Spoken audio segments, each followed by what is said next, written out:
face grew heavy. A reflection on what we choose to see, by Kateb Nuri Alim Shunnah. He came quietly, no noise, no ceremony, just the sound of soft steps and a heart bursting open. The blind man approached, not with entitlement, but with hope. Hope that someone, maybe you, could help him see beyond darkness. But you turned away. Maybe not out of malice. Maybe you were distracted. The room was full of people who had status, and someone with influence was speaking. Someone whose presence made you straighten your back and adjust your words. And when the blind man called out when the seeker reached for you, you looked past him. And in that moment, the Creator's face grew heavy. Not with rage, not with thunder, but with sorrow, a divine ache. His countenance shifted as he watched the very one gifted with light become blind to the one who needed it most.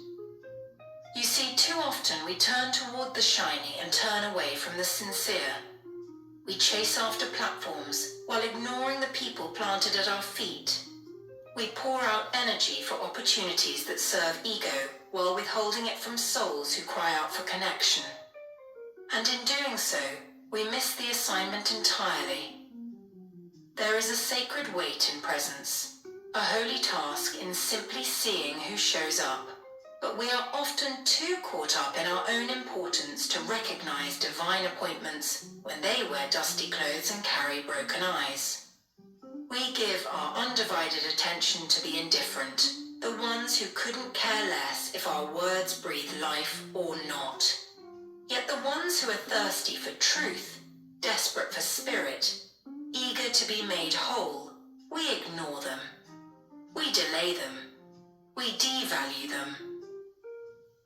And so the Creator, whose eyes see all motives and moments, felt the shift.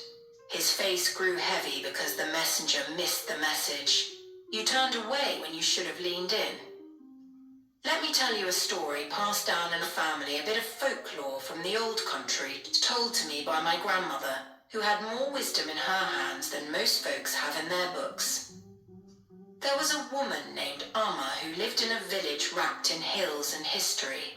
She was known for her ability to cool rain with her songs. Whenever drought struck the land, the villagers would call upon Amma, and she would go to the old well, sing into the stone, and clouds would gather like old friends answering her melody. One season the rain did not come, the earth cracked, the cattle cried, and Amma walked house to house, knocking gently, asking if anyone could lend her a drink of water so she might have the strength to sing. But the people, tired and suspicious, turned her away. "You're just an old woman," they said. "You can't help us now. We need someone important." Weary, she sat beneath a tamarind tree, voice dry, spirit aching. A small child, no older than 6, came to her with a gourd of water. "I saved this," the child whispered. "You helped my mother once."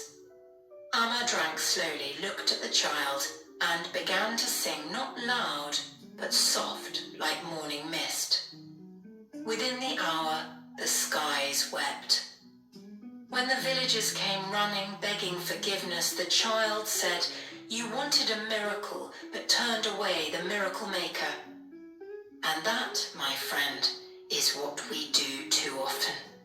We overlook the armor in our lives, the quiet, spirit-thirsty souls who don't shine in public but shimmer in truth. We look over seekers to cater to skeptics. We pass by hungry eyes to serve full plates to the prideful. And in doing so, we disappoint the one who entrusted us with the sacred duty of care. The Creator's face grows heavy, not because we are imperfect, but because we are indifferent, because we forget that attention is holy, that compassion is divine currency, that to look into someone and not just at them is to honor the image of God within them. So I ask you, who have you turned away lately? Maybe it was the friend who called while you were busy. The child who asked a hard question you didn't feel like answering. The stranger who looked lost and needed your voice. The spirit ready to be led to light, but you were too taken by the ones already standing in it. But grace still remains. You can turn back. You can choose to see, to listen, to be like the child who gave Amma water not because he wanted a miracle, but because he remembered love. And that's the lesson. Love doesn't frown. It grieves when we forget its purpose. So the next time someone interrupts your rhythm, pause. Look up. Be gentle. Because the Creator is always watching, not just to judge, but to hope. To hope that this time, your heart will respond before your ego does. That this time, you will lean into the voice of the blind man, the whisper of the beggar, the faith of the child. And when you do, the heavens won't grow heavy, they'll open. They'll